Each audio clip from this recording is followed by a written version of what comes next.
ओम भवताप प्रणाशिन्ने आनंद घनमूर्ते ज्ञान भक्ति प्रदायिन्ने मातस्तुभ्यं नमो नमः। जय माँ, जय माँ, सबको जय माँ।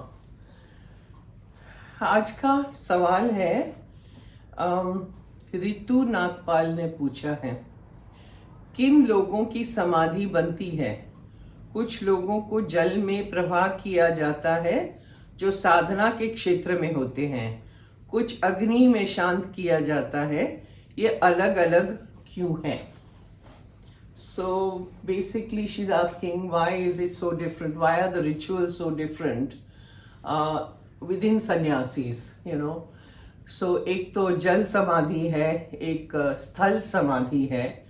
अग्नि में सन्यासियों को क्रिमेशन नहीं होता है, ज्यादातर नहीं होता है। क्यों? सन्यासी जो है वो ऑलरेडी सब कुछ जला चुका है, मतलब वो उसको मोह नहीं बचा है कोई भी चीज का, और वो सब एक विधि होती है। सन्यास लेने से पहले एक विधि होती है जहां वो खुद का श्राद्ध कर लेता है कि मुझे अब कोई अटैचमेंट नहीं है, कोई मोह माया नहीं बचा है, मेरे पास कुछ नहीं है। वो अग्नि में वो खुद को जला देता है, ऐसा मतलब श्राद्ध जो है वो नेचुरली अग्नि में अपने आप को जला देना है। तो उसने अपने आप को सब अपनी विधि कर ली है। उसने सारे जो विधि विधान होते हैं, जब आदमी गुजर जाता है, जब शरीर छोड़ देता है, तो जो भी विधियां करनी होती है वो कर चुका है। तो वो उसको अग्नि में फिर से दोबारा नहीं जलाया जाता, क्रिमेशन नहीं होता है उसका। वो सिर्फ ज्ञान अग्नि में जल रहा है, इसलिए वो घेरुआ पहनता है। ज्ञान है, ज्ञान अग्नि में ही वो घूम रहा है, समझे? तो इसलिए क्रिमेशन ज्यादातर नहीं होता है। और अगर समझो क्रिमेशन हुआ तो वो उनकी मर्जी है।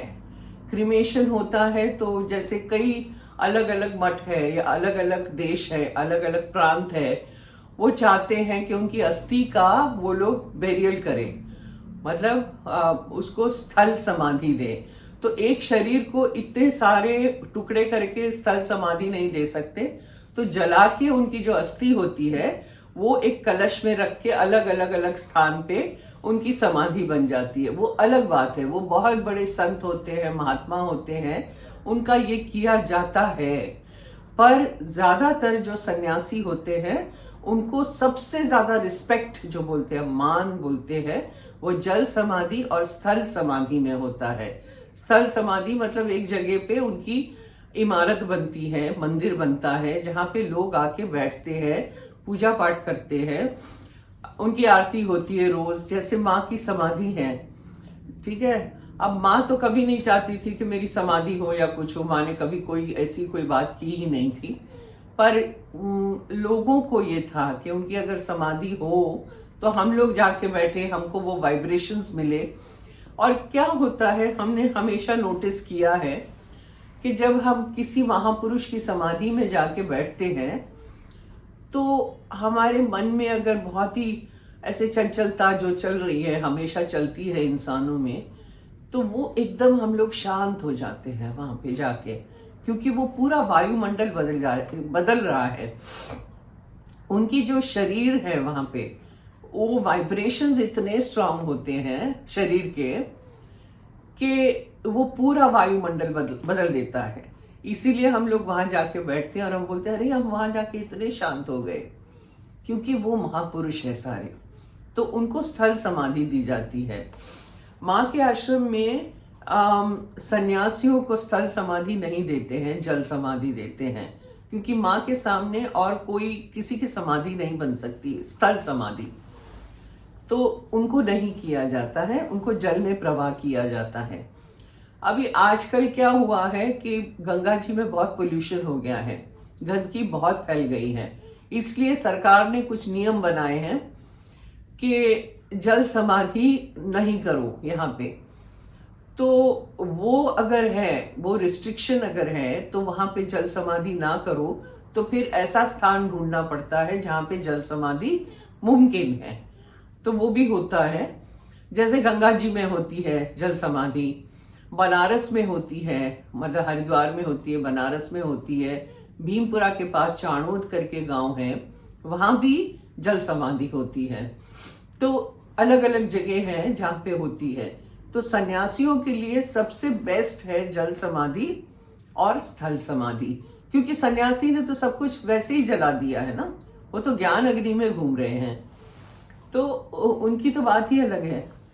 तो जल समाधि से किसको क्रिमेशन किसको दिया जाता है, मतलब जलाया किसको जाता है? जो नॉर्मल ऑर्डिनरी लोग होते हैं, उनकी वासनाएं, मोह माया, अटैचमेंट्स, पारिवारिक सब कुछ रहता है। इसलिए कहते हैं कि अगर उनको दफनाया जाए, बेरियल किया जाए, तो वो हो सकता है कि उनकी वासनाएं इतनी स्ट्रांग हो कि वो वापस शरीर में प्रवेश करने की कोशिश करें। इसलिए उनको जलाया जाता है। नॉर्मली जो नॉर्मल लोग हैं उनको जलाया जाता है, ताकि वो वासना ना रहे और उनको समझ में आए कि हम गुजर चुके हैं, अब ये प्रांत हमको छोड़ के जाना है और आगे बढ़ना है। इसलिए उनको जलाया जाता है ताकि कुछ भी वासना ना रहे। सन्यासियों के लिए ऐसा कुछ नहीं है, वासनाएं तो वो वैसे ही छोड़ चुके हैं, इसलिए उनको जल में दिया जाता है। तो मछलियां हैं या जो भी है वो खा लेते हैं, तो उनका भोजन बन जाता है। ये भी है कि पहले हमने सुना था कि जब सन्यासी गुजर जाता है ना, तो कई बार जंगलों में उनका जो शरीर है छोड़ दिया जाता है, ताकि वो पशु पक्षी जानवर जो भी है वो ग्रहण कर ले और उनका भोजन बन जाए। ये भी सुना था। ये भी सुना था कि सन्यासी के कई बार शरीर के 4 टुकड़े किए जाते हैं और एक एक टुकड़ा अलग अलग प्रांत में दिया जाता है, अलग अलग देश में फेंका जाता है और फिर वहां उनकी समाधि बनती है टुकड़ों की। सो कई कॉम्बिनेशंस है, ये है, पर नहीं, उनको क्रिमेशन नहीं किया जाता है। जल समाधि और स्थल समाधि होती है। सो आई होप कि ऋतु तुम्हें समझ में आया, और मुझे जरूर कमेंट करके बताना, ठीक है? जय मां। ओम भवताव प्रणाशिन्ने आनंद घनमूर्ते ज्ञान भक्ति प्रदायिने मातस्तुभ्यं नमो नमः। जय मां।